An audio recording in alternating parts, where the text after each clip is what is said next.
Hi ಎಲ್ಲ ನಮಸ್ಕಾರ. ನಾನು ನಿಮ್ಮ ಪ್ರೀತಿಯ ಸುನೀತಾ ಪವನ್. ಎಲ್ಲರೂ ಹೇಗಿದ್ದೀರಾ? ಅಯ್ಯೋಪ್ ಎಲ್ಲರೂ ಚೆನ್ನಾಗಿದ್ದೀರಾ ಅಂತ ಅಂದ್ಕೊಂಡು ಇವತ್ತು ವಿಡಿಯೋನ ಲೇಟಾಗಿ ಅಪ್ಲೋಡ್ ಮಾಡ್ತಾ ಇದ್ದೀನಿ. ಯಾರೂ ಕೂಡ ಬೇಜಾರು ಮಾಡ್ಕೊಬಿಡಿ, ಕಾರಣಾಂತರಗಳಿಂದ ಸ್ವಲ್ಪ ಲೇಟ್ ಆಯಿತು ಅಷ್ಟೇನೆ. ಸೊ ಇವತ್ತು ಧಮಾಕ ಅಂತಲೇ ಹೇಳ್ಬೋದು. ತುಂಬಾ ಚೆನ್ನಾಗಿದೆ. ಲಾಸ್ಟ್ ಕೊನೆವರೆಗೂ ನೋಡಿದ್ರೆ ನಿಮಗೆ ಖಂಡಿತ ಧಮಾಕ ಏನು ಅಂತ ನಾನು ಖಂಡಿತ ಲಾಸ್ಟಲ್ಲಿ ಹೇಳ್ತೀನಿ. ತುಂಬಾ ಚೆನ್ನಾಗಿರುತ್ತೆ ನಾಳೆಯಿಂದ ಸೀರಿಯಲ್ ಅಂತಲೇ ಹೇಳ್ಬೋದು. ಸೊ ಇವತ್ತು ಕೂಡ ತುಂಬ ಚೆನ್ನಾಗಿದೆ ಎಪಿಸೋಡು. ಎಲ್ಲೂ ವಿಡಿಯೋನ ಸ್ಕಿಪ್ ಮಾಡ್ದಂಗೆ ಕೊನೆವರೆಗೂ ನೋಡಿದ್ರೆ ನಿಮ್ಗೆ ಖಂಡಿತ ಸ್ಟೋರಿ ಅರ್ಥ ಆಗುತ್ತೆ. ಸೊ ಬನ್ನಿ, ಈಗ ಲೇಟ್ ಮಾಡೋದು ಬೇಡ, ಶುರು ಮಾಡೋಣ. ಅದಕ್ಕೂ ಮುಂಚೆ ನನ್ನ ಚಾನಲ್ನ ಇನ್ನೂ ಯಾರೆಲ್ಲ ಸಬ್ಸ್ಕ್ರೈಬ್ ಮಾಡ್ಕೊಳ್ದಲೇ ನೋಡ್ತಾ ಇದ್ದೀರೋ ಹೊಸಬ್ರಾಗಿದ್ದರೆ ಸಬ್ಸ್ಕ್ರೈಬ್ ಮಾಡ್ಕೊಳ್ಳಿ. ಇಷ್ಟ ಆದರೆ ಒಂದು ಲೈಕ್ ಮಾಡಿ, ಹಾಗೆ ಏನಾದರೂ ಡೌಟ್ ಇದ್ದರೆ ಕಮೆಂಟ್ ಕೂಡ ಮಾಡಿ ಅಂತ ಹೇಳ್ತಾ, ಇನ್ನು ಇಲ್ಲಿ ಭೂಮಿ ಮಾಡ್ರನ್ ಡ್ರೆಸ್ ಹಾಕ್ಕೊಂಡು ಕೂತಿರ್ತಾಳೆ, ಒಂಥರ ಕಣ್ಣೀರು ಹಾಕ್ಕೊಂಡು. ಅವಾಗ ಅಜಿತ್ ಹೇಳ್ತಾನೆ, ನೋಡು ಭೂಮಿ, ಯಾರೋ ಏನೋ ಮಾಡ್ತಾರಂತ ಹೇಳ್ಬಿಟ್ಟು ಈ ಥರ ಡ್ರೆಸ್ ಹಾಕ್ಕೊಂಡು ಅವ್ರನ್ನ ಕಂಪೇರ್ ಮಾಡಿಕೊಂಡು ನೀನಿರೋದು ಬೇಡ. ಸೊ ನೀನು ಹೇಗಿರ್ತೀಯೋ ಅದೇ ರೀತಿಯೇ ನೀನು ಚಂದ. ನಿನ್ನ ಒಂದು ಲಕ್ಷಣ ಆಗಿರೋ ಬಟ್ಟೆಗಳಾಗಿರ್ಬೋದು, ನಿನ್ನ ಗುಣ ಆಗಿರ್ಬೋದು, ನಿನ್ನ ಒಂದು ಸ್ವಭಾವ ಆಗಿರ್ಬೋದು, ನಿನ್ನ ಒಂದು ಕ್ಯಾರೆಕ್ಟರ್ ಆಗಿರ್ಬೋದು, ಸೊ ಈ ರೀತಿಯೇ ನೀನು ಚಂದ ಭೂಮಿ. ಸೊ ನೀನು ಈ ರೀತಿ ಎಲ್ಲ ಬೇರೆದೇನೋ ಹಾಕೋತಾರೆ ಅಂತ ಹೇಳ್ಬಿಟ್ಟು ನೀನು ಅವ್ರ ಥರ ಇರಬೇಕು ಅಂದ್ಕೊಳ್ಳೋದು ತಪ್ಪು ನನ್ನ ಅನಿಸಿಕೆಗೆ. ಸೊ ನಿನ್ನ ಒಂದು ಗುಣನೇ ಇಡೀ ಪ್ರಪಂಚನೇ ಒಪ್ಕೊಳ್ಳುತ್ತೆ. ಸೊ ಹಾಗೆ ನಾನು ಕೂಡ ಪರ್ಸ್ನಲಿ. ಇನ್ನು ಅಜಿತು ಗುಣಗಾನ ಮಾಡ್ತಿದ್ದಾನೆ, ಭೂಮಿನ ತುಂಬ ಚೆನ್ನಾಗಿ ಹೊಗಳ್ತಾ ಇದ್ದಾನೆ. ಆ ಹೊಗಳಿಕೆ ಕೇಳಿಬಿಟ್ಟು ಭೂಮಿಗಂತೂ ತುಂಬಾ ಖುಷಿ ಆಗುತ್ತೆ. ಸೊ ಸಾಹೇಬ್ರೆ, ನಾನು ಈ ಥರ ಇರಬೇಕು ಅಂತ ಅಂದ್ಕೊಂಡೆ, ಸೊ ಹಾಗಾಗಿ ರೆಡಿ ಆದೆ ಅಂತ ಕೂಡ ಹೇಳ್ತಾಳೆ. ಇಲ್ಲ ಭೂಮಿ, ನೀನು ಮೊದಲು ಹೇಗಿದೆಯೋ ಹಾಗೇ ಇರು ಅಂತ ಹೇಳ್ಬಿಟ್ಟು ಹೇಳಿದಾಗ, ಸೊ ಸಾಹೇಬ್ರೆ ಅಂತ ಏನೋ ಹೇಳೋಕ್ಕೆ ಅಂತ ಟ್ರೈ ಮಾಡ್ತಾಳೆ. ಸೊ ಅಷ್ಟರಲ್ಲೇ ಒಂದು ಫೋನ್ ಬರುತ್ತೆ ಅಜಿತನಿಗೆ. ಫೋನ್ ಬಂದ ತಕ್ಷಣ ಅವಾಗ ಭೂಮಿ ಕೊನೆಗೊಂದು ಮಾತು ಹೇಳ್ತಾಳೆ. ಆ ಫೋನಿನ ರಿಸೀವ್ ಮಾಡಿರಲ್ಲ, ಮುಂದಕ್ಕೆ ಹೋಗ್ತಾ ಇರ್ತಾನೆ. ಸಾಹೇಬ್ರೆ, ಒಂದು ಕೆಲಸ ಮಾಡಿ, ನೀವು ಆ ಫೋನ್ನ ಅಟೆಂಡ್ ಮಾಡಿಬಿಟ್ಟು ರೆಡಿಯಾಗಿ ಬೇಗ, ನಾನು ಕೂಡ ಮೊದಲೇ ಇದನ್ನು ಹಾಗೆ ರೆಡಿ ಆಗ್ತೀನಿ, ನಾವಿಬ್ಬರು ಹೊರಗಡೆ ಹೋಗೋಣ ಅಂತ ಕೂಡ ಹೇಳಿಬಿಡ್ತಾಳೆ. ಹಂಗಂದ ತಕ್ಷಣ ತುಂಬಾ ಖುಷಿ ಆಗ್ಬಿಡತ್ತೆ ಭೂಮಿಗಂತಲೇ ಹೇಳ್ಬೋದು. ಇನ್ನು ಅದೆಲ್ಲ ಮುಗಿದ ತಕ್ಷಣ ಇಲ್ಲಿ ಒಂದು ಕಡೆ ಅಶ್ವಿನಿ ಬೇರೆ ಮಾನಸ್ವಿನಿ ಅಪ್ಪುಗೆ ತಲೆ ಕೆಡಿಸಿರ್ತಾಳಲ್ವ, ಅದಕ್ಕೆ ದೇವಿಯನೇ ಫೋನ್ ಮಾಡಿ ಕರೆಸ್ಕೊಂಡು ಬಾಯಿಗೆ ಬಂದಂಗೆ ಬೈತಾ ಇರ್ತಾಳೆ. ಏನು ಮಾಡೋಕ್ಕೆ ಹೊರಟಿದ್ಯಾ? ನನ್ನ ಮಗಳಿಗೆ ಯಾಕೆ ಈ ಥರ ತಲೆ ಕೆಡಿಸ್ತಾ ಇದೆಯಾ? ಈ ಥರ ಮಾಡಬೇಡ ನೀನು, ಈ ಥರ ಎಲ್ಲ ನೀನು ಮಾಡಿದ್ರೆ ಸರಿ ಹೋಗೋದಿಲ್ಲ. ನನಗೆ ಏನು ಮಾಡಬೇಕಂತ ಅಂದ್ಕೊಂಡಿದ್ಯಾ? ಇದೆಲ್ಲ ಮಾಡಿಬಿಟ್ಟು ಲಚ್ಚಿನ ನೀನು ಪಡ್ಕೋಬೇಕಂತ ಅಂದ್ಕೊಂಡಿದ್ಯಾ ಅಂತಂದಾಗ, ಓ ಹಾಗಾದರೆ ಮನೆಯವರೆಲ್ಲ ಸೇರಿ ಮಾಡಿರೋದೆಲ್ಲ ಈ ಎಂಗೇಜ್ಮೆಂಟ್ನ ನಿಂದೆ ಸ್ಕೆಚ್ಚಾ? ಅಂದರೆ ನೀನು ನಚ್ಚಿ ಕೊಡಬೇಕಂತ ಡಿಸೈಡ್ ಮಾಡಿಕೊಂಡು ಈ ರೀತಿ ಪ್ಲಾನ್ ಮಾಡ್ಕೊಂಡಿದ್ಯಾ ಆಸ್ತಿಗೋಸ್ಕರ ಅಂತ ಹೇಳ್ಬಿಟ್ಟು ಇಲ್ಲಿ ಮಾನಸ್ವಿನಿ ಹೇಳ್ತಾಳೆ, ಅಂದರೆ ಅಶ್ವಿನಿ. ಹಂಗಂದಾಗ ಅದು ಆಗೇನು ಇಲ್ಲ ಅಂತ ಹೇಳ್ಬಿಟ್ಟು ಹೇಳಿದಾಗ, ಸೊ ಇಲ್ಲಿ ಅಶ್ವಿನಿ ಒಂದು ಚಾಲೆಂಜ್ ಮಾಡ್ತಾಳೆ. ನೋಡಿ, ಈ ಆಸ್ತಿನೂ ನಂದೇ, ಈ ನಚ್ಚಿನೂ ನನ್ನವನೇ, ಈ ಎಂಗೇಜ್ಮೆಂಟ್ ಆಗಿರ್ಬೋದು ಅಷ್ಟೇ, ಈ ಮದುವೆ ಆಗೋಕ್ಕೆ ಯಾವುದೇ ಕಾರಣಕ್ಕೂ ನಾನು ಬಿಡೋದಿಲ್ಲ, ಇದು ಓಪನ್ ಚಾಲೆಂಜ್ ನಂದು ಅಂತ ಹೇಳ್ಬಿಟ್ಟು ಅವರಿಬ್ರಿಗೂ ಚಾಲೆಂಜ್ ಹಾಕಿ ಬರ್ತಾಳೆ. ಹಂಗಂದ ತಕ್ಷಣ ಅಪ್ಪುಗೆ ಕೋಪ ಬಂದುಬಿಟ್ಟು, ಮಾಮ್ ಈಗಲೇ ನಾನು ರೆಡಿ ಆಗ್ತೀನಿ ಮಾಮ್, ಒಂದು ಮಾತು ಹೇಳ, ನಾನು ಉಂಗುರ ತೆಗೆದು ಇಟ್ಕೊಂಡಿದ್ನಲ್ವ ಅಜಿತನಿಗೆ ಹಾಕ್ಬೇಕಂತೇಳಿ, ಅದೇ ಉಂಗುರ ನಾನು ನಚ್ಚಿಗೆ ತೋಡಿಸ್ತೀನಿ ಮಾಮ್, ಇವಾಗ ನಾನು ರೆಡಿಯಾಗಿ ಬರ್ತೀನಿ ಮಾಮ್, ಫಸ್ಟ್ ರೆಡಿ ಮಾಡೋಕ್ಕೆ ಹೇಳಿ, ನಾನು ಮದುವೆ ಹಾದೇ ಆಗ್ತೀನಿ ಅಂತ ಹೇಳ್ಬಿಟ್ಟು ತುಂಬಾ ಖುಷಿ ಪಟ್ಕೊಂಡು ನನ್ನ ಮುಖ ಎರಡನೇ ಮುಖ ತೋರಿಸ್ತೀನಿ ಅವಳಿಗೆ ಅಂತ ಹೇಳಿ ಅವರ ಮನೆಗೆ ಧೈರ್ಯ ಕೊಟ್ಬಿಟ್ಟು ಇಬ್ಬರು ಒಬ್ರಿಗೊಬ್ರಿಗೆ ಹಗ್ ಮಾಡಿಕೊಂಡು ಹೊರಡ್ತಾರೆ. ಸೊ ಇನ್ನು ಇಲ್ಲಿ ಒಂದು ಕಡೆ ಎಲ್ಲರೂ ಕೂಡ ವ್ಯಾಲೆಂಟೈನ್ಸ್ ಡೇ ಮಾಡಬೇಕು ಅಂತ ಫ್ಯಾಮಿಲಿ ಎಲ್ಲ ಸೇರಿರಬೇಕಾದಾಗ ತುಂಬ ಖುಷಿಯಿಂದ ಇವ್ರು ಇನ್ನೂ ರೆಡಿಯಾಗಿ ಬರಲೇ ಇಲ್ಲ ಹೊಸ ದಂಪತಿಗಳು ಅಂತ ಹೇಳ್ಬಿಟ್ಟು ಮನೆಯವರೆಲ್ಲ ಕೂತಿರ್ಬೇಕಾದಾಗ ಇಲ್ಲಿ ಒಂದು ಕಡೆ ಭೂಮಿ ಅಜಿತ್ ಇಬ್ಬರು ಕೂಡ ತುಂಬ ಚೆನ್ನಾಗಿ ರೆಡಿಯಾಗಿ ಬರ್ತಾರೆ. ಇನ್ನು ಸಂಗೀತ ಇದ್ಕೊಂಡು ಎಷ್ಟು ಮುದ್ದಾಗಿ ಕಾಣಿಸ್ತಾ ಇದೆಯಮ್ಮ ಅಂತೇಳಿ ಸೊಸೆಗೆ ದೃಷ್ಟಿನ ತೆಗಿತಾಳೆ. ಮನೆಯವರು ಕೂಡ ಇನ್ನು ನಚ್ಚಿಯಲ್ಲಿ ಹೋದ ಫೋನ್ ಹಾಕು ಅಂತ ಹೇಳ್ಬಿಟ್ಟು ದೇವಿಯನಿಗೆ ಹೇಳಿದಾಗ, ಕಂದ ಎಲ್ಲಿದೆಯಾ ಕಂದ, ಬೇಗ ಬಾ, ಮನೆಯವರೆಲ್ಲ ಕಾಯ್ತಿದ್ದಾರೆ ಅಂತ ಕೂಡ ಅಳಿಯನಿಗೆ ಫೋನ್ ಹಾಕ್ತಾಳೆ, ಅಂದರೆ ದೇವಿಯನಿ ನಚ್ಚಿಗೆ. ಸೊ ಅದೆಲ್ಲ ಆದಮೇಲೆ ಇನ್ನು ಅವಳ ಕರೆದ್ಬಿಟ್ಟು ಭೂಮಿ ಬಾಯಿಲಿ ಅಂತೇಳಿ ಅಜ್ಜಿ ಕರೀತಾರೆ ಹತ್ರಕ್ಕೆ. ಅಜ್ಜಿ ಹೇಳಿ ಅಜ್ಜಿ ಅಂತೇಳಿ ಹೋದಾಗ, ಯಾಕಪ್ಪ ತುಂಬ ಸಪ್ಪಗಿದೆಯಾ ಅಂತ ಕೂಡ ಕೇಳ್ತಾಳೆ. ಹಂಗಂದ ತಕ್ಷಣ, ಏನಿಲ್ಲ ಅಜ್ಜಿ ನಾನು ಕರೆಕ್ಟಾಗಿದ್ದೀನಿ ಅಂತ ಭೂಮಿ ಹೇಳ್ತಾಳೆ. ಅಜಿತಾ ಏನೋ ಮಾಡಿದೆ ನನ್ನ ಮೊಮ್ಮಗಳಿಗೆ ಅಂತ ಹೇಳಿ ಕೇಳಿದಾಗ, ಅಯ್ಯೋ ಅಜ್ಜಿ ನಾನೇನು ಮಾಡಿಲ್ಲ ಅಂತಂದಾಗ, ಹೌದು ನೀವು ಮೊದಲು ಸರಿ ಟ್ರಿಪ್ ಕಳಿಸಿದ್ನಲ್ವ, ಅವಾಗೇನೋ ತೊಗೊಂಡು ಬರಬೇಕು ಅಂತ ಹೇಳಿದ್ನಲ್ವ, ಅದನ್ನೇನಾದ್ರು ತೊಗೊಂಡು ಬಂದಿದೆಯಾ ಹೇಗೆ ಅಂತ ಕೇಳಿದಾಗ, ಅಜ್ಜಿ ಗಿಫ್ಟಾ ಅಂದಾಗ, ಹೇಯ್ ಮೊಮ್ಮಗನೇ ಈ ರೀತಿ ಮಾತಾಡ್ಬೇಡ, ಆ ಗಿಫ್ಟ್ ಅಲ್ಲ ಕಣೋ, ನಾವೇನು ಹೇಳಿದ್ವಿ ಹೇಳಿ, ಇಬ್ಬರು ಹೋಗ್ತಾ ಇದ್ದೀರಾ, 3 ಜನ ಆಗಿ ಬರಬೇಕಂತ ತಾನೇ ಹೇಳಿ ಕಳಿಸಿದ್ದು ಅಂತ ಹೇಳ್ಬಿಟ್ಟು ಸಂಗೀತ ಅವರೇ ಹೇಳ್ತಾರೆ. ಅದಾ ಅಜ್ಜಿ, ಸರಿ ಆಯಿತು ತರೋಣ ಬಿಡಿ ಅಂತ ಹೇಳ್ಬಿಟ್ಟು ಅಜ್ಜಿ ಹೇಳ್ತಾಳೆ. ಸೊ ಇನ್ನು ಇಲ್ಲಿ ಅಂತೂ ಪಾಪ ಇವರು ತುಂಬ ಖುಷಿಯಿಂದ ನಗ್ತಾ ಇರ್ತಾರೆ, ಅಂದರೆ ಭೂಮಿಯವರ ಅಮ್ಮ ಶಾರದಮ್ಮ, ಶಾರದಮ್ಮ ಅಲ್ಲ ಭಾಗ್ಯಮ್ಮ. ಇಲ್ಲಿ ಇವರು ಕೂಡ ಶ್ರವಣವ್ರು ಕೂಡ ತುಂಬ ಖುಷಿಯಿಂದ ನಗ್ತಾ ಇರ್ತಾರೆ. ಮನೆ ಸಂತೋಷಕ್ಕೆ ಪಾರೇ ಇರೋದಿಲ್ಲ, ಅಷ್ಟು ಚೆನ್ನಾಗಿ ನಗ್ತಾ ಇರ್ತಾರೆ. ಸೊ ಇನ್ನು ಸತ್ಯಣ್ಣ ಇದ್ಕೊಂಡು, ನವ ಜೋಡಿಗಳು ತುಂಬ ಚೆನ್ನಾಗಿ ರೆಡಿಯಾಗಿ ಬಂದಿದ್ದೀರಾ, ಹೋಗ್ರಪ್ಪ ಅರೇಂಜ್ಮೆಂಟಲ್ಲಿ ಆಗಿದೆ, ಹೋಗಿ ಮುಗಿಸ್ಕೊಂಡು ಬನ್ನಿ ಅಂತ ಕೂಡ ನಚ್ಚಣ್ಣ ಹೇಳ್ತಾನೆ. ಸೊ ಇನ್ನು ಅದೆಲ್ಲ ಆದಮೇಲೆ ಇಲ್ಲಿ ಒಂದು ಕಡೆ ದೇವಿಯನಿ ಅಪ್ಪು ರೆಡಿಯಾದಿಯಾ ಅಂತ ಕೂಗ್ತಾ ಇರ್ತಾಳೆ, ಅಂಜು ರೆಡಿಯಾದಿಯಾ ಅಂತ ಹೇಳ್ಬಿಟ್ಟು. ಅಂತ ಹೇಳ್ಬಿಟ್ಟು ಇಲ್ಲಿ ಕೂಗಿದಾಗ ಸೊ ಇಲ್ಲಿ ಒಂದು ಕಡೆನ ಅಜಿತನು ಭೂಮಿ ಇಬ್ಬರು ಕೂಡ ಬರ್ತಾರೆ. ಬಂದ ತಕ್ಷಣ ಅರೇಂಜ್ಮೆಂಟ್ನೆಲ್ಲ ನೋಡ್ತಾರೆ. ತುಂಬ ಖುಷಿ ಆಗುತ್ತೆ. ಭೂಮಿ ಓವರ್ ಆಯ್ತು ಅಂತ ಅನ್ನಿಸ್ತಾ ಈ ಅರೇಂಜ್ಮೆಂಟು, ಇನ್ನು ಏನು ಇಷ್ಟೊಂದು ಓವರಾಗಿ ಮಾಡಿದ್ದೀನಿ ಅಂದಾಗ, ಇಲ್ಲ ಸಾಹೇಬ್ರೆ ತುಂಬ ಚೆನ್ನಾಗಿ ಕಾಣಿಸ್ತಾ ಇದೆ, ನಂಗೆ ತುಂಬ ಇಷ್ಟ ಆಯ್ತು ಇದೆಲ್ಲ ಅಂತ ಕೂಡ ಖುಷಿ ಪಡ್ತಾಳೆ. ಇನ್ನು ಖುಷಿ ಪಡ್ತ ತಕ್ಷಣವೇ ಇನ್ನು ಒಬ್ರಿಗೊಬ್ರು ಆಪೋಸಿಟ್ ಕೂತ್ಕೊಂಡು ಅಜಿತು ತುಂಬ ಡೀಪಾಗಿ ಅವಳನ್ನ ನೋಡ್ತಾ ಇರ್ತಾನೆ. ಸೊ ಇವತ್ತೇನಾದರೂ ಆಗಿರ್ಬೋದು, ನನ್ನ ಮನಸ್ಸಲ್ಲಿ ಇರೋದನ್ನ ಶೇರ್ ಮಾಡ್ಕೊಳ್ಳೇಬೇಕು ಭೂಮಿ ಹತ್ರ ಕೂಡ ಅಂತ ಅಂದ್ಕೊತಾನೆ. ಹಂಗೆ ಅಂದ್ಕೊಂಡ ತಕ್ಷಣ ಭೂಮಿ ಕೈನ ಇಟ್ಕೋತಾನೆ. ಭೂಮಿ ಕೈನ ಇಟ್ಕೊಂಡು ಮುಂದಕ್ಕೆ ಕರ್ಕೋತಾನೆ. ಕರ್ಕೊಂಡ ತಕ್ಷಣ ಭೂಮಿ ಒಂದು ಮಾತು ಹೇಳ, ತುಂಬ ಸುಂದರವಾಗಿ ಕಾಣಿಸ್ತಿದೆಯಾ ಭೂಮಿ, ನೀನು ನೋಡ್ತಾ ಇದ್ರೆ ನಾನು ತುಂಬಾ ಖುಷಿ ಆಗ್ತಾ ಇದೆ ಅಂತ ಹೇಳಿಬಿಟ್ಟು ಕೈನ ಇಟ್ಕೊಂಡು ಅಜಿತು ಪ್ರಪೋಸ್ ಮಾಡೋಕ್ಕೆ ರೆಡಿ ಆಗಿಬಿಡ್ತಾನೆ. ಭೂಮಿಗಂತೂ ತುಂಬಾ ಖುಷಿ ಆಗುತ್ತೆ ಅವನು ಹೊಗಳ್ತಾ ಇದ್ದರೆ. ಈಗ ಯಾವ ಹೆಣ್ಣಿಗನ್ನಾಗಲಿ ಆ ರೀತಿ ಖುಷಿ ಬಂದೇ ಬರುತ್ತಲ್ವ ಒಂದು ಪ್ರಪೋಸ್ನ ಒಪ್ಕೊಳ್ಳೋಕ್ಕೋಸ್ಕರ. ಸೊ ಇನ್ನೇನು ಅಲ್ಲಿ ಒಂದು ರೋಸ್ ಇರುತ್ತೆ, ಅಂದರೆ ಬೊಕ್ಕೆ ಇರುತ್ತೆ. ಆ ಬೊಕ್ಕೆನ ತೊಗೊಂಡ್ಬಿಟ್ಟು ಮೊಣಕಾಲು ಉರಿಸ್ಬಿಟ್ಟು ನೆಲಕ್ಕೆ ಭೂಮಿ ಐ ಲವ್ ಯು ಅಂತ ಹೇಳಿಬಿಡ್ತಾನೆ. ಹಂಗೆ ಹೇಳಿದ ತಕ್ಷಣ ಭೂಮಿ ತುಂಬ ಶಾಕ್ ಆಗಿಬಿಡ್ತಾಳೆ. ಶಾಕಿಂದ ನೋಡಿಬಿಟ್ಟು ಸೊ ಅವಳಿಗೆ ತುಂಬ ಆಸೆ ಆಗ್ತಾ ಇರುತ್ತೆ ಒಪ್ಕೋಬೇಕು ಅಂತ ಹೇಳಿಬಿಟ್ಟು ಐ ಲವ್ ಯು ಅಂತ ಹೇಳಿದ ತಕ್ಷಣ ಸಾಹೇಬ್ರೆ ಅಂತ ಅಂತಾಳೆ. ಹೇಳಿ ಭೂಮಿ ಅಂತ ಅಂದಾಗ, ಸಾಹೇಬ್ರೆ ಐ ಲವ್ ಯು ಟೂ ಸಾಹೇಬ್ರೆ ಅಂತ ಹೇಳೇ ಬಿಡ್ತಾಳೆ. ಹಂಗೆ ಹೇಳಿದ ತಕ್ಷಣ ಸಾಹೇಬ್ರಿಗೆ ಅದೇನೋ ಒಂಥರ ತುಂಬಾ ಖುಷಿ ಆಗಿಬಿಡುತ್ತೆ.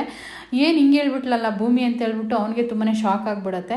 ಸೊ ಶಾಕ್ ಆದ ತಕ್ಷಣ ಅದನ್ನು ಕೈಯಲ್ಲಿ ಇಟ್ಕೊಂಡು ಬೊಕ್ಕೆನ ದಿಮ್ನಾಗೆ ತಬ್ಕೊಂಡ್ಬಿಟ್ಟು ಐ ಲವ್ ಯು ಸಾಹೇಬ್ರೆ ಅಂತ ಹೇಳ್ಬಿಟ್ಟು ತಬ್ಕೊಂಡೇ ಬಿಡ್ತಾಳೆ. ನಾಚಿಕೆ ಪಡ್ತಾ ಇರ್ತಾಳೆ. ಈ ನಾಚಿಕೆಯಲ್ಲಿ ಎಷ್ಟು ಮುದ್ದಾಗಿ ಕಾಣಿಸ್ತಿದೆಯಾ ಗೊತ್ತಾ ಭೂಮಿ ನೀನು ಅಂತ ಹೇಳಿಬಿಟ್ಟು ಇಬ್ಬರು ಕೂಡ ಒಬ್ರಿಗೊಬ್ರು ಐ ಲವ್ ಯು ಅಂತ ಹೇಳ್ಕೊಂಡು ಇಬ್ಬರು ಒಂದು ಆಗೇ ಬಿಡ್ತಾರೆ. ಸೊ ಅದನ್ನೆಲ್ಲ ನೋಡಿ ಅಜಿತ್ನಿಗೆ ತುಂಬಾ ಶಾಕ್ ಆಗಿಬಿಡುತ್ತೆ. ಏನು ಈ ರೀತಿ ಆಗೋಯ್ತಲ್ಲ, ಇವತ್ತು ಮಿರಾಕಲ್ ಆಗೋಯ್ತು ನನ್ನ ಜೀವನದಲ್ಲಿ ಅಂತ ಅನ್ಕೋಬಿಡ್ತಾನೆ. ಆ ಖುಷಿನ ಹೇಳೋಕ್ಕೆ ಆಗ್ತಾರಲ್ಲ ಅಷ್ಟೊಂದು ಖುಷಿ ಪಡ್ತಾ ಇರ್ತಾನೆ. ಸೊ ಅದೆಲ್ಲ ಖುಷಿ ಪಟ್ಟಿದ್ದಾದಮೇಲೆ ಅವಾಗ ಹೇಳ್ತಾಳೆ ಭೂಮಿ, ಸಾಹೇಬ್ರೆ ನನ್ನ ಮನಸ್ಸಲ್ಲಿರೋದನ್ನ ನೀನು ಕೂಡ ಹೇಳಿಬಿಟ್ರಲ್ಲ, ನಿಮಗೆ ನನ್ನ ಮೇಲೆ ತುಂಬಾ ಆಸೆ ಇತ್ತು, ನಿಮ್ಮನ್ನ ಹೇಗೆ ಬಿಟ್ಟೋಗೋದು ಅಂತ ತುಂಬಾ ಯೋಚನೆ ಮಾಡ್ತಾ ಇದ್ದೆ ಸಾಹೇಬ್ರೆ ನಾನು, ಆದರೆ ಹೇಳ್ಕೊಳ್ಳೋಕ್ಕೆ ಆಗ್ತಾ ಇರಲಿಲ್ಲ. ನನ್ನ ಮನಸ್ಸು ಒಂದೊಂದು ನರಗಳಲ್ಲೂ ನಿಮ್ಮ ಉಸಿರಿದೆ, ನಿಮ್ಮ ಜೀವ ಇದೆ, ನಿಮ್ಮ ಮೇಲೆ ಅಷ್ಟೊಂದು ಪ್ರೀತಿ ಇದೆ ಸಾಹೇಬ್ರೆ ನನಗೆ. ಇದೆಲ್ಲ ಅರೇಂಜ್ಮೆಂಟ್ ನೋಡಿಬಿಟ್ಟು ಇವಾಗ ನಾನು ಹೇಳಬೇಕು ಅಂತ ಅಂದ್ಕೊಂಡಿದ್ದೆ, ಆದರೆ ನೀವೇ ಹೇಳಿಬಿಟ್ರಿ ಸಾಹೇಬ್ರೆ ಅಂತ ಹೇಳ್ಬಿಟ್ಟು ಕೈ ಮೇಲೆ ಕೈ ಇಳ್ಕೊಂಡು ತುಂಬಾ ಖುಷಿಪಟ್ಟು ಪ್ರಪೋಸ್ನ ಒಪ್ಕೋತಾಳೆ ಭೂಮಿ. ಒಪ್ಕೊಂಡ ತಕ್ಷಣ ಅಜಿತ್ನಿಗೆ, ಹೌದಾ ಭೂಮಿ ನಿನ್ನ ಮನಸ್ಸಲ್ಲಿ ಇಷ್ಟೊಂದೆಲ್ಲ ಆಸೆ ಇತ್ತಾ, ಆದರೆ ನನಗೆ ಅಂದ್ಕೊಂಡೇ ಇರಲಿಲ್ಲಲ್ಲ ಭೂಮಿ, ಇಷ್ಟೊಂದೆಲ್ಲ ಆಸೆ ಇಟ್ಕೊಂಡಿದ್ದೆ ನನ್ನ ಮೇಲೆ ಅಂತ ಹೇಳಿ ಅಜಿತ್ ಸಾಹೇಬ್ರು ಹೇಳ್ತಾರೆ. ಸೊ ಮತ್ತೆ ಇನ್ನೊಂದ್ಸರಿ ಹಾಗೇನೆ ಹಗ್ ಮಾಡಿಕೊಂಡು ಒಬ್ರಿಗೊಬ್ರು ತುಂಬಾ ಖುಷಿ ಪಡ್ತಾರೆ. ಸೊ ಆ ಖುಷಿಗೆ ಪಾರೇ ಇರೋದಿಲ್ಲ, ಇಬ್ಬರು ಕೂಡ ಅಷ್ಟೊಂದು ಖುಷಿ ಪಡ್ಕೋತಾರೆ. ಸೊ ಅದೆಲ್ಲ ಆದಮೇಲೆ ಅಜಿತ್ ಅಂತೂ ಕಳೆದೋಗ್ಬಿಟ್ಟಿರ್ತಾನೆ ಪ್ರೀತಿಲೇನೆ. ಕಳೆದೋಗ್ಬಿಟ್ಟು ಏನು ಹೇಳಬೇಕು ಏನು ಮಾಡ್ಬೇಕನ್ನೋದೇ ಅವನಿಗೆ ಗೊತ್ತಿರಲ್ಲ, ಅಷ್ಟೊಂದು ಪ್ರೀತಿ ಹುಟ್ಟುಬಿಡುತ್ತೆ. ಸೊ ಅದೆಲ್ಲ ಆದಮೇಲೆ ಅವನು ಶಾಕಾಗಿ ಕನಸು ಕಾಣ್ತಾ ಇರ್ತಾನೆ. ಸ್ನೇಹಿತರೆ ಯಾರು ಬೇಜಾರು ಮಾಡ್ಕೊಬಿಡಿ, ಇದು ಕನಸಾಗಿರುತ್ತೆ. ಆ ಕನಸನ್ನ ಕಂಡ್ಕೊಂಡು ತಿರ್ಗಾ ಭೂಮಿನ ನೋಡ್ಕೊಂಡು ಕೂತ್ಕೋತಾನೆ. ಯಾಕೆ ಸಾಹೇಬ್ರೆ ಆ ರೀತಿ ನೋಡ್ಕೊಂಡು ಕೂತಿದ್ದೀರಾ ಅಂದಾಗ ಹಾಗೆ ಸುಮ್ಮನೆ ಅಂತಾನೆ. ಅಷ್ಟರಲ್ಲೇ ಭೂಮಿಗೆ ಒಂದು ಫೋನ್ ಬರುತ್ತೆ. ಅಂದರೆ ಅವರು ಹೋಟೆಲ್ ಕೆಲಸ ಮಾಡ್ತಿರ್ತಾರಲ್ವ ಇಬ್ಬರು ಜೊತೆಗೆ ಟೀ ಶಾಪಿಂದ ಅವ್ರು ಕಾಲ್ ಮಾಡ್ತಾರೆ. ಅವಾಗ ಅಜಿತ್ ಅನ್ಕೋತಾನೆ, ಅಯ್ಯೋ ನಾನು ಇದನ್ನೆಲ್ಲ ಕನಸ ಕಂಡಿದ್ದು, ಹಾಗಾದರೆ ರಿಯಲಾಗಿ ನಾನು ಹೇಳೋಕ್ಕಾಗೋದಿಲ್ವಾ, ಹೇಳೋಕ್ಕೋದ್ರೆ ಭೂಮಿ ಏನು ಅಂದ್ಕೋತಾಳೆ, ಏನು ಮಾಡ್ತಾಳೆ ಅಂತೇಳಿ ಮತ್ತೆ ಅವನು ಅದನ್ನೆಲ್ಲ ಡಿಸ್ಟರ್ಬ್ ಮಾಡಿಕೊಂಡು ತುಂಬ ಅವಳು ಫೋನಲ್ಲಿ ಮಾತಾಡ್ತಾ ಇರ್ತಾಳೆ. ಸೊ ಇವನು ಇನ್ನೊಂದು ಸರಿ ಕನಸನ್ನ ಕಾಣೋಕ್ಕೆ ಹೋಗ್ತಾನೆ. ಅದನ್ನು ಮತ್ತೆ ಪ್ರಪೋಸ್ ಮಾಡೋಕ್ಕೆ ಹೋಗ್ತಾನೆ. ಪ್ರಪೋಸ್ ಮಾಡೋಕ್ಕೆ ಹೋದಾಗ ಭೂಮಿ, ಸಾಹೇಬ್ರೆ ನೀವೇನು ಮಾಡ್ತಾ ಇದ್ದೀರಾ, ನನಗೆ ಪ್ರಪೋಸ್ ಮಾಡ್ತಾ ಇದ್ದೀರಾ, ಈ ರೀತಿ ಎಲ್ಲ ಪ್ರಪೋಸ್ ಮಾಡೋದು ತಪ್ಪಲ್ವಾ, ನಮ್ಮ ಅಗ್ರಿಮೆಂಟಲ್ಲಿ ಒಬ್ರು ಏನಾದರೂ ಅಷ್ಟೊಂದು ದಿನ ಒಂದು ವರ್ಷ ಕಳೆದಾದ್ಮೇಲೆ ಒಬ್ರು ಏನಾದರೂ ಪ್ರೀತಿ ಹುಟ್ಟಿದ್ರೆ ಇನ್ನೊಬ್ರು ಅದನ್ನ ರಿಜೆಕ್ಟ್ ಮಾಡಬೇಕು ಅನ್ನೋದು ಬರ್ತಿರೋದು, ಅದರಲ್ಲಿ ನಾನು ರಿಜೆಕ್ಟ್ ಮಾಡ್ತಾ ಇದ್ದೀನಿ, ಈ ಪ್ರೀತಿನ ಯಾವುದೇ ಕಾರಣಕ್ಕೂ ಒಪ್ಕೊಳ್ಳೋದಿಲ್ಲ ಅಂತೇಳಿ ಅಲ್ಲಿಂದ ಮುಂದಕ್ಕೆ ಹೊರಟೋಗ್ತಾಳೆ. ಸೊ ಅದು ಕೂಡ ಅಜಿತ್ಂದು ಭೂಮಿ ಅಂತ ಎದ್ಬಿಟ್ಟು ಕನಸು ಕಾಣ್ತಾ ಇರ್ತಾನೆ. ಸೊ ಇವತ್ತು ಬರೀ ಕನಸಿನ ಲೋಕನೇ ತುಂಬ ಹೋಗಿದೆ, ಇದನ್ನು ಯಾರು ಸೀರಿಯಸ್ ತೊಗೊಬೇಡಿ, ಎಂಟರ್ಟೈನ್ಮೆಂಟ್ ಅಷ್ಟೇನೆ. ಸೊ ಇನ್ನು ಯಾಕೆ ಸಾಹೇಬ್ರೆ ಅಂತೇಳಿ ಹಿಂದೆ ಫೋನಲ್ಲಿ ಮಾತಾಡ್ತಾ ಇರ್ಬೇಕಾದಾಗ ಹಿಂದಕ್ಕೆ ಬರ್ತಾಳೆ. ಹಿಂದಕ್ಕೆ ಬಂದುಬಿಟ್ಟು ಯಾಕೆ ಸಾಹೇಬ್ರೆ ಅಂತ ಮತ್ತೆ ಕೇಳ್ತಾಳೆ. ಏನಿಲ್ಲ ಭೂಮಿ ಅಂತ ಹೇಳ್ಬಿಟ್ಟು ಎದೊಳ್ತಾನೆ. ಮತ್ತೆ ಎದ್ದುಬಿಟ್ಟು ಅಲ್ಲಿಂದ ಒಂದು ಎರಡೂ ಕನಸೇ ಆಗೋಯ್ತು. ಸೊ ಇನ್ನು ಇವಾಗ ರಿಯಲ್ಲಾಗೆ ಇಬ್ಬರು ಕೂಡ ಒಂದು ಸಾಂಗಿಗೆ ಡ್ಯಾನ್ಸ್ ಮಾಡ್ತಾರೆ. ಇವಾಗಂತೂ ಫೇಮಸ್ ಆಗಿರುವ ಒಂದು ಸಾಂಗ್ ಅಂತಲೇ ಹೇಳ್ಬೋದು, 100 ಕಣ್ಣಲ್ಲಿ ಅಂತ ಹೇಳ್ಬಿಟ್ಟು ಒಂದು ಸಾಂಗ್ ಬಂದಿದೆಯಲ್ಲ. ಸೊ ಅದನ್ನು ಇಬ್ಬರು ಕೂಡ ಒಂದು ಸಾಂಗ್ನ ಪ್ಲೇ ಮಾಡಿಕೊಂಡು ಒಬ್ರಿಗೊಬ್ರು ಮತ್ತೆ ಬೊಕ್ಕೆನ ಕೊಟ್ಕೊಂಡು ಇಬ್ಬರೂ ತುಂಬ ಸಂತೋಷವಾಗಿ ಡ್ಯಾನ್ಸ್ ಮಾಡ್ತಾ ಇರ್ತಾರೆ. ಸೊ ಇವತ್ತಂತೂ ತುಂಬಾ ಚೆನ್ನಾಗಿದೆ ಅಂತ ಹೇಳಿದ್ದೆ, ಲಾಸ್ಟಲ್ಲಿ ಹೇಳ್ತೀನಿ ಅಂತ ಕೂಡ ಹೇಳಿದ್ದೆ. ಅದೇನು ಧಮಾಕ ಅಂತ ಹೇಳ್ಬಿಟ್ಟು ಇನ್ನೊಂದು ಸ್ವಲ್ಪ ಇದೆ ಸ್ಟೋರಿ, ಕೊನೆವರೆಗೂ ನೋಡಿ, ಖಂಡಿತ ಹೇಳ್ತೀನಿ ನಾನು. ಎಲ್ಲಿ ವಿಡಿಯೋನ ಸ್ಕಿಪ್ ಮಾಡಬೇಡಿ ಅಂತ ಹೇಳ್ತಾ, ಇನ್ನು ಒಬ್ರಿಗೊಬ್ರು ಕಳೆದೋಗಿರ್ತಾರಲ್ವ. ಸೊ ಇನ್ನೇನು ಇಲ್ಲಿ ಕೂಡ ಮನೆಯವರೆಲ್ಲ ಇನ್ನೂ ಬರಲೇ ಇಲ್ವಲ್ಲ, ಎಷ್ಟೊತ್ತಂದ ಎಂಜಾಯ್ ಮಾಡ್ತಿದ್ದಾರೆ ಅಂತ ಹೇಳಿ ಸಂಗೀತ ಹೇಳ್ತಾ ಇರ್ತಾಳೆ. ಸೊ ಇನ್ನು ಅಷ್ಟರಲ್ಲೇ ಇಲ್ಲಿ ಶ್ರವಣ್ಣು ಒಂದು ಇನ್ನೊಂದು ಅಂದ್ಕೊಂಡಿರ್ತಾನೆ. ಸೊ ಅಷ್ಟರಲ್ಲೇ ಭೂಮಿ ಅಜಿತ್ ಕೂಡ ಬರ್ತಾರೆ. ಬಂದ ತಕ್ಷಣವೇ ಇನ್ನೊಂದು ಪ್ಲ್ಯಾನ್ ಮಾಡಿರ್ತಾರೆ ಇಲ್ಲಿ. ಸೊ ಇಲ್ಲಿ ಶಾರದಾ ಮಲಗಿರ್ತಾಳಲ್ವ, ಆವಾಗ ಶ್ರವಣ್ಣು ಒಂದು ಕೇಸರಿ ಭಾತ್ನ ಮಾಡ್ಕೊಂಡು ಬಂದು ಅದ್ರ ಮೇಲೆ ಡ್ರೈ ಫ್ರೂಟ್ಸ್ ಎಲ್ಲ ಹಾಕಿಬಿಟ್ಟು ತುಪ್ಪ ಹಾಕಿಬಿಟ್ಟು ಮಾಡಿಕೊಂಡು ಅದನ್ನು ತೊಗೊಂಡು ಬಂದುಬಿಟ್ಟು ಸೊ ಇಲ್ಲಿ ಶಾರದಾ ರೂಮ್ಗೆ ಇಟ್ಟಿರ್ತಾರೆ.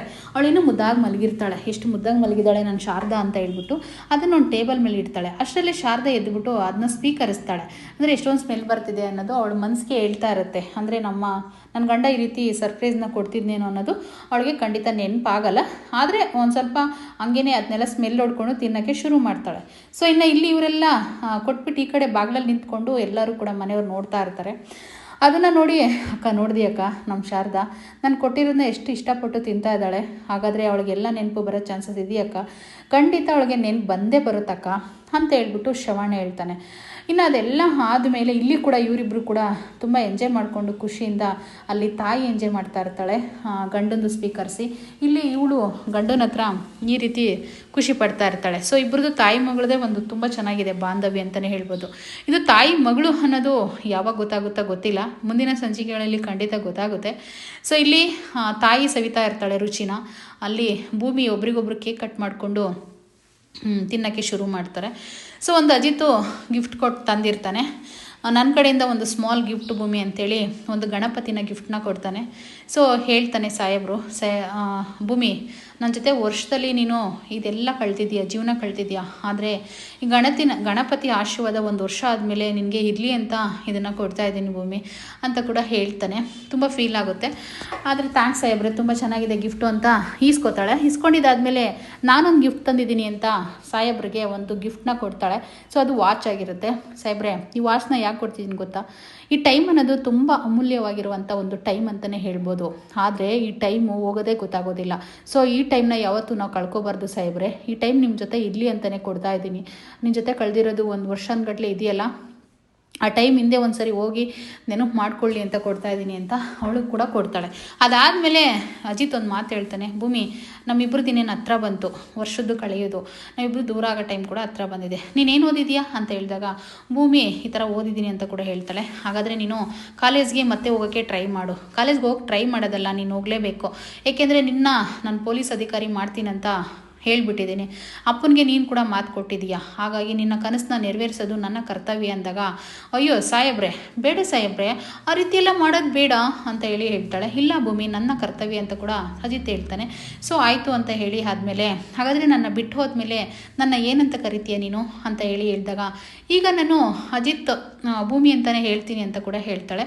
ಸೊ ಅದಾದಮೇಲೆ ಏನಂತ ಹೇಳ್ತೀಯ ಅಂತ ಹೇಳಿ ಕೇಳಿದಾಗ, ಅಜಿತ್ ಭೂಮಿ ಅಂತಲೇ ಹೇಳ್ತೀನಿ ಅಂತ ಕೂಡ ಹೇಳಿದಾಗ ಆವಾಗ ಅಜಿತ್ ತುಂಬಾ ಶಾಕಾಗಿ ನಿಂತ್ಕೋತಾನೆ. ಆವಾಗ ಭೂಮಿ ನಗ್ತಾಳೆ, ನೀವು ಕಾಮಿಡಿ ಮಾಡಿದ್ರಲ್ಲ ನನ್ನ ಜೊತೆ ಅವತ್ತು ಸತ್ಯಣ್ಣ ಜೊತೆ, ಆ ರೀತಿ ನಾನು ಕೂಡ ಕಾಮಿಡಿ ಮಾಡಿದೆ ಅಂತ ಹೇಳ್ಬಿಟ್ಟು ಅಲ್ಲಿ ಕೂಡ ಒಂಥರ ತುಂಬ ಫೀಲಿಂಗಿಂದ ಹೇಳ್ಕೊಂಡು ಮನೆಗೆ ಬರ್ತಾರೆ ಇಬ್ಬರು ಕೂಡ.